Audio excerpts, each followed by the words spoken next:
2 दिन के प्रदर्शन, धरना, तोड़फोड़, आगजनी, इन सब के बाद आज अगर कहें तो नेपाल एक तरह से थोड़ी बहुत शांति थी। उसकी वजह यह है कि अब सेना ने मोर्चा संभाल लिया है और जेन जी से रिक्वेस्ट की है अब शांतिपूर्ण तरीके से बातचीत करें, जो भी आपकी मांग है वो बताएं और बैठकर इस मसले का हल निकालें। जेन जी की तरफ से कुछ डिमांड्स रखे गए हैं। उनमें यह है कि जितने भी करप्शन हुए उसकी जांच हो, जो भ्रष्ट पॉलिटिशियन है उनसे रिकवरी कर उसको राष्ट्रीय खजाने में पैसे डाले जाए, ढंग से चुनाव हो, गरीबी बेरोजगारी दूर करने के लिए उपाय किए जाएं और जब तक चुनाव नहीं होता तब तक एक और एक्स जेन जी जो इस वक्त काठमांडू के मेयर भी हैं, बालेंद्र शाह, इनको एक्टिंग प्राइम मिनिस्टर बनाया जाए। तो अब थोड़ा बहुत मामला सुलझ रहा है और अब बातचीत आगे होगी और उम्मीद यही है कि नेपाल वापस शांति के रास्ते पर लौटेगा और वहाँ की जो लोगों की उम्मीदें हैं, भ्रष्ट नेताओं के भ्रष्टाचार को खत्म करना, सभी में बराबरी, वो शायद पूरी हो। आज की कहानी जो मैं आपको सुनाने जा रहा हूँ वो ये है, कल आपको जेन जी के बारे में डिटेल में बताया, लेकिन इस जेन जी के 2 ऐसे चेहरे थे जिन्होंने नेपाल में वो कर दिखाया जो पिछले 17 सालों में नहीं हुआ। ये 2 चेहरे कौन है और इन्होंने ऐसा क्या करिश्मा किया था जिसकी वजह से हुकूमतों की चूल्हें हिल गई। ये पूरी कहानी आपके सामने पेश है। बस इस कहानी को समझने के लिए थोड़ा सा नेपाल को भी समझना जरूरी होगा। लगभग 3 करोड़ की आबादी है नेपाल की और नेपाल दुनिया का वो देश है जिसे एक हिंदू राष्ट्र के तौर पर दर्जा मिला हुआ है। 240 सालों तक नेपाल में राजशाही रही, मतलब वहां पर शाही परिवार की हुकूमत थी, लोग चैन सुकून से रह रहे थे, सब कुछ ठीक था। लेकिन 1 जून 2001 एक राजकुमार ने एक शाही डिनर के दौरान अंधाधुंध गोलियां चलाई जिसमें राजा वीरेंद्र, उनकी पत्नी यानी राजकुमारी ऐश्वर्या और बाकी 9 लोगों की मौत हो गई, जिसमें जो प्रिंस थे उनकी भी मौत हो गई और जिस शख्स ने गोली चलाई बाद में उसने खुद को भी गोली मार दी। तो शाही परिवार का खात्मा हो गया और ले देकर अब राजा वीरेंद्र के भाई बचे ज्ञानेंद्र। मजबूरी के आलम में ज्ञानेंद्र को ही अब नेपाल की जो कुर्सी थी या गद्दी थी वो सौंप दी गई। तो अब ज्ञानेंद्र बन गए बादशाह, नेपाल के राजा। लेकिन वो बहुत ज़्यादा पसंदीदा एक राजा नहीं थे नेपाल के लोगों के लिए, क्योंकि उनके बहुत सारे कारनामे पहले कुछ ऐसे हुए जिसकी वजह से इतना पसंद करते थे ज्ञानेंद्र को नहीं। और वहीं से फिर एक असंतोष शुरू हुआ। फिर उस वक्त माओइस्ट यानी माओवाद ने भी जोर पकड़ा समानता, बराबरी और सबके अधिकार को लेकर, और फिर नेपाल में उथल पुथल, लड़ाई, ये सारी चीज़ें शुरू हुई और आखिरकार 2008 में शाही परिवार का अंत हुआ, राजशाही नेपाल से खत्म हुई और लोगों की डिमांड पर नेपाल में डेमोक्रेसी आई यानी कि लोकतंत्र। 2008 में पहली बार नेपाल में फिर चुनाव होता है, चुनी हुई सरकार वहाँ हुकूमत संभालती है। लेकिन नेपाल के लोगों को जितनी उम्मीद थी कि शायद राजशाही का अंत होने के बाद एक डेमोक्रेटिक कंट्री में जिएंगे, खुली हवा में सांस लेंगे, देश तरक्की करेगा, ये उम्मीदें पूरी नहीं हुई। और ये इस तरह से समझ लीजिए कि 2008 से वहाँ डेमोक्रेसी है यानी कि 17 साल हो गए, लेकिन इन 17 सालों में नेपाल की हालत नहीं बदली। उल्टे इन 17 सालों में 13 सरकारें आई और गई और इसकी वजह यही थी कि वो जनता की उम्मीदों पर खरा नहीं उतरे। जो भी सरकार आई वही अपना जेब भरने में लग गई। नेपाल की जो बेचारी जनता, मेहनतकश जनता, वो अपने आप को ठगा महसूस करती रही। आज भी नेपाल की इकोनॉमी 28% उन नेपालियों पर से है जो नेपाल के बाहर दुनिया भर के देशों में काम करते हैं। नेपाल के लोगों की मेहनत, उनकी ईमानदारी, वफादारी पूरी दुनिया में जानी जाती है। तो अगर नेपाल के जनता जो बाहर काम करती है, जो पैसे भेजती है फॉरेन करेंसी में, नेपाल की इकोनॉमी का 28% है वो, अगर ये सारे लोग बाहर से लौट आए तो नेपाल की इकोनॉमी तो चरमरा जाएगी। लेकिन उसके बावजूद नेपाल के लोगों के साथ हमेशा नेताओं ने छल किया, करप्शन, भ्रष्टाचार में डूबे रहे, जनता और गरीब होती गई और नेता का परिवार और अमीर होता गया। आज हर एक नेपाली पर जो पैदा होता है 90,000 रुपये नेपाली रुपए का कर्ज है, क्योंकि नेपाल के ऊपर टोटल इस वक्त लगभग 26.67 ट्रिलियन नेपाली रुपए का कर्ज है। 26.67 लाख करोड़ नेपाली रुपए का कर्ज है और यह कर्ज नेपाल की जो पूरी जीडीपी है उसका 47% है। यानी जो नेपाल का कर्ज है, जितनी कमाई है उसका आधा तो आपको कर्ज चुकाने में ही निकल जाता है। और इसी कर्ज की वजह से हर नेपाली के ऊपर 90,000 का कर्जा है जब वो पैदा होता है और ये कर्ज लगातार बढ़ रहा है, युवा और बेरोजगार होते जा रहे हैं। लेकिन ऐसा नहीं है कि नेपाल अकेला देश है जहाँ पे कर्ज ज़्यादा है। अगर मैं टॉप 5 अपने पड़ोसी देशों की बात करें नेपाल के साथ साथ, तो ये जाहिर सी बात है आबादी के हिसाब से सबसे बड़ा देश भारत है। भारत के ऊपर भी 325 लाख करोड़ हमारी जो है जीडीपी है और 185 लाख करोड़ का हम पर कर्जा, 185 लाख करोड़। और हर इंडियन पर, हर भारतीय जो पैदा होता है, 13 लाख रुपए का कर्जा है। अगर आप नेपाल से तुलना करेंगे तो वहाँ 90,000, हमारा 13 लाख। उसकी वजह एक आबादी का बहुत बड़ा फर्क है। हम 140 या 42 करोड़ है, वो 3 करोड़ में भी नहीं है, लेकिन फिर भी हम पर भी काफ़ी कर्जा है। श्रीलंका, इसके ऊपर 29 लाख करोड़ का कर्जा है, यानी हर श्रीलंकाई जो पैदा होता है वहाँ के हर सिटीजन पर 13 लाख के करीब कर्जा है। पाकिस्तान, 24 करोड़ की आबादी है, 72 लाख करोड़ का कर्जा है इनके ऊपर, 72 लैक्स। हर पाकिस्तानी के ऊपर 3 लाख का कर्जा है। बांग्लादेश, 17 करोड़ की आबादी है और 54 लाख करोड़ का कर्जा है। हर बांग्लादेशी नागरिक के ऊपर 3.2 लाख का कर्जा, जब वो पैदा होते हैं, कर्ज के साथ पैदा होते हैं। नेपाल, जैसा मैंने बताया कि करीब 3 करोड़ की लगभग आबादी है, 27 लाख करोड़ का कर्जा है और हर नेपाली नागरिक पर 90,000 रुपीज़ का कर्ज है जब वो पैदा होते हैं। तो यही सारी चीज़ें नेपाल में धीरे धीरे युवाओं की बेरोजगारी, जो बाहर काम करते हैं उनसे देश की इकोनॉमी चल रही है, कृषि के नाम पे बहुत ज़्यादा कुछ है नहीं, और नेता का करप्शन, इन सारी चीज़ों ने धीरे धीरे हवा दी और अब हुकूमत तख्ता पलट। लेकिन ये इतनी आसानी से नहीं हुआ, और ये ऐसा नहीं है कि ये मंडे और ट्यूसडे 2 दिन की कहानी है। असल में इस कहानी की पहली बार बुनियाद पड़ी थी 8 साल पहले, 2015 में। 2015 में नेपाल में भूकंप आया था, अर्थक्वेक, याद होगा आपको, और ये बहुत भयानक अर्थक्वेक था। इस भूकंप में करीब 9,000 लोगों की जान गई और हजारों लोग बेघर हो गए। पूरी दुनिया ने मदद की इस त्रासदी के वक्त, लेकिन नेपाल सरकार को जो कदम उठाने चाहिए थे वो उठाए नहीं, इतनी बड़ी त्रासदी थी। खैर, इसी भूकंप ने, इस जनजी का पहला एक तरह से जन्म हुआ इस भूकंप के दौरान। एक नौजवान था जिसका नाम था सुदन गुरुंग, जिनकी जिंदगी 2015 इस भूकंप से पहले एक किसी भी आम नौजवान जैसी जिंदगी थी। नाइट क्लब जाना, उनका अपना डीजे, उनके अपने क्लब, और उसी में वो अपनी जिंदगी मस्त जी रहे। लेकिन 2015 में अचानक ये भूकंप आया और सुदन गुरुंग के अपने बेटे की मौत हो गई। उन्होंने इस भूकंप में अपने बेटे की लाश उठाई। ये एक चीज गुरुंग के पूरी जिंदगी को बदल कर रख देता है। जब वो देखते हैं कि इस भूकंप से कैसी तबाही हुई, ऐसे ऐसे दूर दराज इलाके नेपाल के जहां सरकार और सरकारी मदद तक नहीं पहुंच पा रही थी, प्रशासन वहां पहुंच ही नहीं पाया, और गुरुंग ने अपना बेटा खोया। तभी गुरुंग ने फैसला कर लिया, अब वो अपनी जिंदगी का डायरेक्शन बदल देंगे। उन्होंने कहा अब नेपाली लोगों की सेवा करेंगे। इसके बाद पहली बार उन्होंने सोशल मीडिया का इस्तेमाल किया और एक अपील की लोगों से कि इस भूकंप में लोगों को मदद की ज़रूरत है। आप में से जो भी मेरे साथ अगर मदद करने के लिए आना चाहे तो प्लीज़ आएँ। हमें उन लोगों तक खाना पहुंचाना है, अनाज पहुंचानी है, दवाएं पहुंचानी है, जहां तक सरकार भी नहीं पहुंच पा रही। ये सोशल मीडिया का पहला इस्तेमाल था एक जेनजी का 2015 भूकंप के वक्त, नाम सुदन गुरुंग। इस अपील का असर हुआ। इस अपील के फौरन बाद 300 लोग अचानक रिएक्ट करते हैं और कहते हैं कहां पहुंचना है। गुरुंग को उम्मीद भी नहीं थी। अब वो लोग सब पहुंच गए।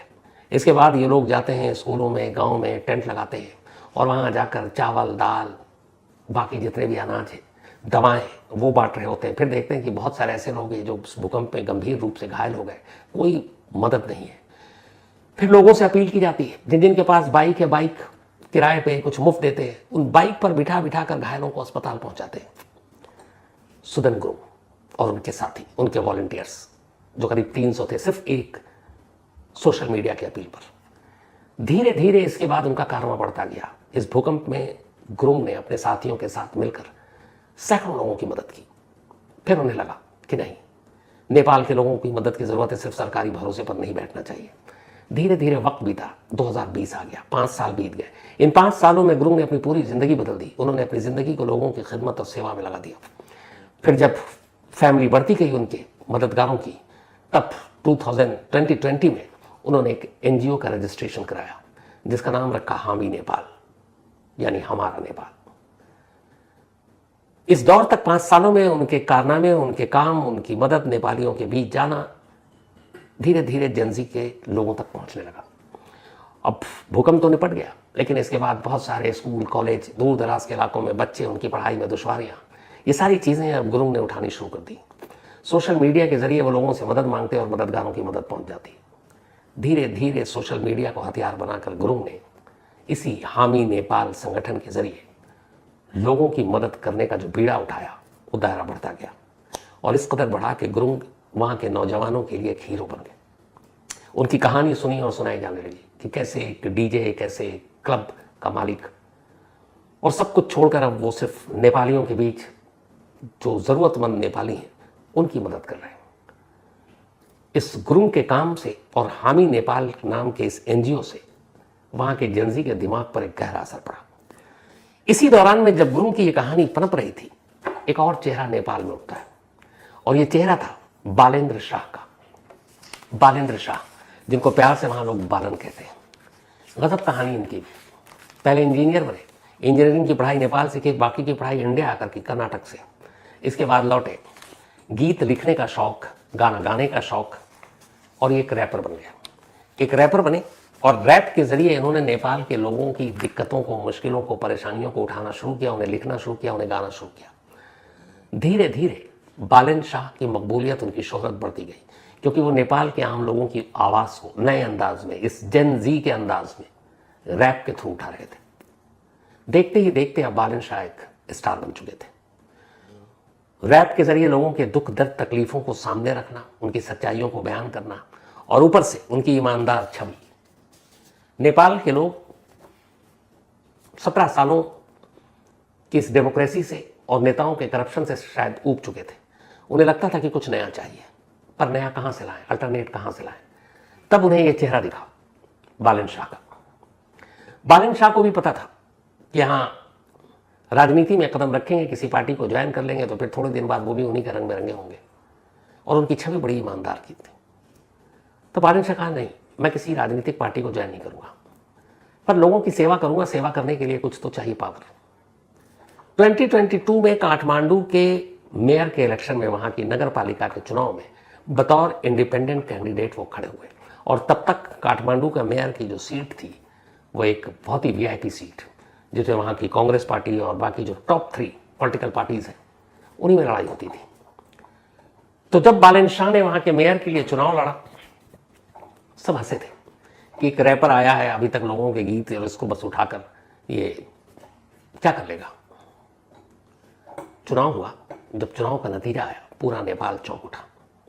एक जेनजी, एक रैपर जो अपने रैप के जरिए जेनजी को जगा रहा था, ऐसे ऐसे मुद्दों को उठाकर एक आज़ाद उम्मीदवार के तौर पर काठमांडू के मेयर का चुनाव जीतता है और वहाँ का मेयर बन जाता है 2022 में।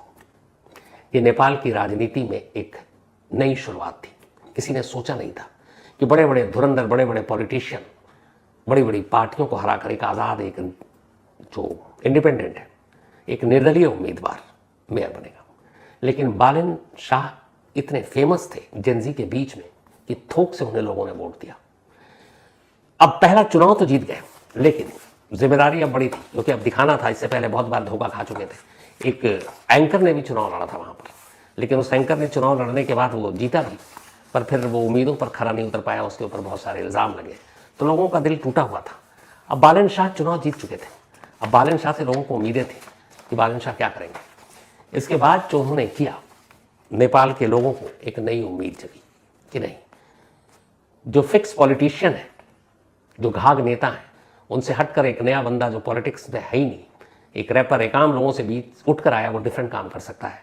और यही चैलेंज था बालेंद्र शाह के सामने और उन्होंने करके दिखाया, वो भी काठमांडू में। कैसे? जब बालेंद्र शाह मेयर बने तो काठमांडू के म्यूनिसिपल कॉरपोरेशन में करप्शन चरम पर था। वहाँ ये था कि भ्रष्टाचार के अलावा कुछ है नहीं, भ्रष्टाचार और रिश्वत के बिना कुछ काम ही नहीं हो सकता। और ये बात बालेंद्र शाह को मालूम। काठमांडू जैसे नेपाल की राजधानी में एक आम आदमी एक वहाँ का मेयर बनता है और उसको करप्शन खत्म करना है, जिसके ऊपर बड़े बड़े पॉलिटिशियन का हाथ है, क्योंकि पैसे उन्हें भी जाते थे और लोगों की निगाहें थी कि ये बंदा खत्म कर पाएगा कि नहीं। मेयर बनते ही बालेंद्र शाह ने जो पहली जीत हासिल की वो ये कि उन्होंने वहाँ की नगर पालिका म्यूनिसिपल कॉरपोरेशन में जितने भी करप्शन के दरवाजे थे सब बंद कर दिया। धीरे धीरे लोगों को एहसास हुआ कि अगर कोई चाहे तो कर सकता है। भ्रष्टाचार के खिलाफ इस बड़ी जीत ने बालेंद्र शाह का कद बढ़ा दिया। इसके बाद दूसरा था काठमांडू की गंदगी। म्यूनिसिपल कॉरपोरेशन का एक कंट्रोल हाथ में होने मेयर की वजह से अब काठमांडू की सफाई का बीड़ा था। बालेंद्र शाह ने इस चुनौती को भी हाथ में लिया और उन्होंने एक पूरा नया कचरा का मैनेजमेंट, कैसे कहाँ फेंका जाएगा, कैसे सफाई होगी। देखते ही देखते काठमांडू की सूरत और सीरत दोनों बदल दी। बड़े बड़े नेता घबरा गए थे कि ये क्या है। बहुत सारे प्राइवेट कंपनियां थीं प्राइवेट स्कूल थे जिनकी वहाँ दादागिरी चलती थी, और वो सब प्राइवेट हॉस्पिटल थे जो आम लोगों से दुगना तिगना फीस या फिर अस्पताल में बिल वसूलते थे। एक मेयर के तौर पर बालन शाह ने इन जगहों पर भी नकेल कसी और धीरे धीरे इन प्राइवेट इंस्टीट्यूशन को कंट्रोल में किया कि तुम्हारी मर्जी से तुम पैसे वसूल नहीं सकते। इसके अलावा उन्होंने नेपाल की कल्चर और वहाँ के पहचान, इन सब के लिए भी काम किया। बालन शाह के बारे में ये भी कि जब आदि पुरुष, आपको याद होगी, एक हिंदी फिल्म थी शायद प्रभास या कौन, मुझे एग्जैक्ट याद नहीं है, तो रिलीज़ होनी थी नेपाल में। उसमें कुछ डायलॉग थे जो नेपाल के हिसाब से वो उनकी ठेस पहुंचा रहे थे। ये बालन शाही थे एक मेयर के तौर पर जिन्होंने कहा कि नहीं, हम इसको काठमांडू में रिलीज़ होने नहीं देंगे। मामला कोर्ट में पहुंचा था तो कुछ विवाद में भी रहे, लेकिन नेपाल और काठमांडू के लोगों के लिए बालन शाह एक नई और ताज़ी हवा के झोंके की तरह है। और लोगों को पहली बार लगा कि नहीं, इस तरह के पद पर बैठा हुआ एक आम आदमी भी ईमानदार हो सकता है। और सबसे बड़ी उनकी पूंजी थी उनकी कट्टर ईमानदार की छवि। 2022 से 25-3 साल हो गए, आज भी 1 रुपये के करप्शन का इल्ज़ाम बालन शाह पर नहीं लगा। और इसी के बाद जब अभी 8 तारीख को, मंडे को, सोशल मीडिया ऐप पर बैन के बाद जेनजी को गुस्सा आया और उन्होंने धरना प्रदर्शन शुरू किया, तो मेयर होते हुए भी बालन शाह ने जेनजी के इस मांग को सपोर्ट किया कि सोशल मीडिया पर बैन नहीं होना चाहिए। और उन्होंने कहा कि हम आपके सपोर्ट में हैं। बालन शाह के नाम पर जेनजी का एक हीरो अगर सपोर्ट कर रहा है तो उनको और ताकत मिली, उनका हौसला खुला। उन्होंने कहा अब तो हम ये करेंगे। उधर दूसरी तरफ गुरुंग जोहामी, नेपाल के जो मतलब सर्वे सर्वा, उन्होंने इस जेनजी को प्लेटफॉर्म दिया कि हम तुम्हारी बातें पहुंचाएंगे, कहाँ पे पहुंचना, कैसे आना। और वो गुरुंगी थे जिन्होंने ये कहा था कि तुम सभी स्कूल यूनिफॉर्म में आना, स्कूली बस्ते लेकर आना, किताब लेकर आना, ताकि लोगों को ये पता चले कि ये पूरा आंदोलन सिर्फ और सिर्फ स्टूडेंट्स का है, छात्रों का है, जेनजी का है। इससे किसी पॉलिटिशियन और किसी और का लेना देना नहीं। और जब 8 सितंबर को पहली बार काठमांडू की सड़कों पर जेनजी उतरे थे तो ज़्यादातर आपने देखा होगा स्कूल यूनिफॉर्म में ही थे, हाथों में बस्ता था, किताबें थी। आज यही वो दो चेहरा है जो जेनजी के तौर पर नेपाल में जाना जा रहा है, गुरुंग और बालन शाह। और ये वही बालन शाह हैं जो पूरे अब नेपाल की सत्ता तो तितर बितर हो गई। प्राइम मिनिस्टर से लेकर सारे मंत्री सभी इस्तीफा दे चुके हैं। तो अब हर एक की पहली चॉइस ये है कि बालन शाह को केयरटेकर बागडोर नेपाल की सौंपी जाए, उन्हें प्राइम मिनिस्टर बनाया जाए, जब तक कि नई व्यवस्था नहीं आ जाए, नया चुनाव नहीं हो जाए। अभी तक इस पर फाइनल नहीं हुआ, लेकिन जेनजी सिर्फ इस एक नाम के साथ एग्री है इस वक्त। उन्हें कोई पुराना, कोई जो पहले तजुर्बा कर चुके हैं वैसा पॉलिटिशियन नहीं चाहिए। तो अब शायद बालन शाह जो काठमांडू के मेयर हैं, उसी काठमांडू से अब वो नेपाल की सत्ता चलाए। ये है जेनजी की ताकत। हालांकि इस बीच में एक दूसरी खबर ये भी आ रही है कि इसी साल से पिछले 8 नहीं 17 सालों से जो राजशाही लगभग खत्म हो चुकी थी, वो वापस लौटने की कोशिश में है। 2008 में जिन राजा ज्ञानेंद्र को राजशाही छोड़नी पड़ी, कुर्सी छोड़नी पड़ी, अब वो नेपाल में इधर उधर घूम घूम कर अपने समर्थकों के साथ एक बार फिर से नेपाल में राजशाही वापस लौटाने की या लौटने की कोशिश में लगे हुए हैं।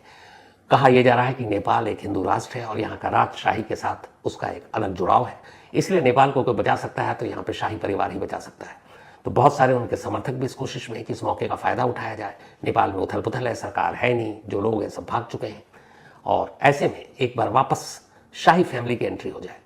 हालांकि नेपाल की जनता इसको एक्सेप्ट करेगी मालूम नहीं। तो आने वाले वक्त में क्या होगा ये देखना पड़ेगा। लेकिन फिलहाल अच्छी खबर यह है, आर्मी ने वहाँ की कंट्रोल कर रखा है और बालन शाह के हाथ में शायद फिलहाल कुछ वक्त के लिए सत्ता सौंपी जा सकती है, या फिर कुछ नया इंतजाम किया जा सकता है, कुछ नई कमेटी बनाई जा सकती है, अलग अलग लोगों को मिलाकर एक मिली जुली सरकार टाइप की भी चीज़ हो सकती है। लेकिन ये आने वाले वक्त में पता चलेगा। फिलहाल जेनजी की पहली जीत हो चुकी है।